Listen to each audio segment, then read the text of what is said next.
In just a few hours, demonstrators will gather downtown for another protest over Atlanta's proposed public safety training center. This time, the demonstration will be in support of 61 people who face various criminal charges, including domestic terrorism and racketeering. All 61 are due in court later this morning. 11 Alive's Jerry Carnes is at the Fulton County Courthouse this morning to bring us up to date. Good morning, Jerry. Good morning, Christy. The defendants will be in court this morning for an arraignment hearing. They will hear the formal charges against them read aloud in court, and they'll have an opportunity to enter a plea. The demonstrators who will gather here in support of those defendants say they were simply exercising their right to free speech and protest. But Georgia's Attorney General says it goes far beyond that. Confrontations in an Atlanta forest have led to a showdown in court. Protesters who oppose the construction of what they call Cop City have used a variety of methods to be heard. That includes occupying the South River Forest area where construction is taking place.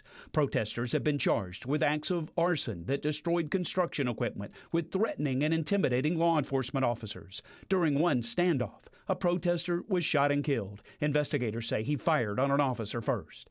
In September, Georgia's Attorney General decided he'd had enough, charging 61 protesters with being part of a criminal conspiracy. As I've said for months, the state of Georgia would not tolerate the repeated acts of violence and destruction. Only a handful of the 61 people charged are from Georgia. They come from all corners of the United States. One is from Canada, another from France. A few face domestic terrorism charges.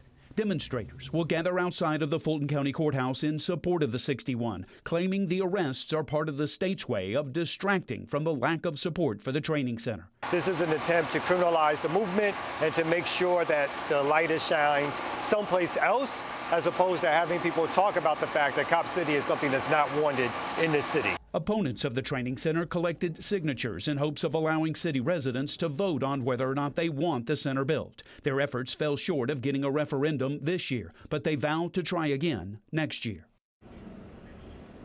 Some of the defendants have filed lawsuits against the city of Atlanta, claiming the arrests are a violation of their constitutional rights. Demonstrators will gather at 8:30 this morning. Court hearing scheduled for 9.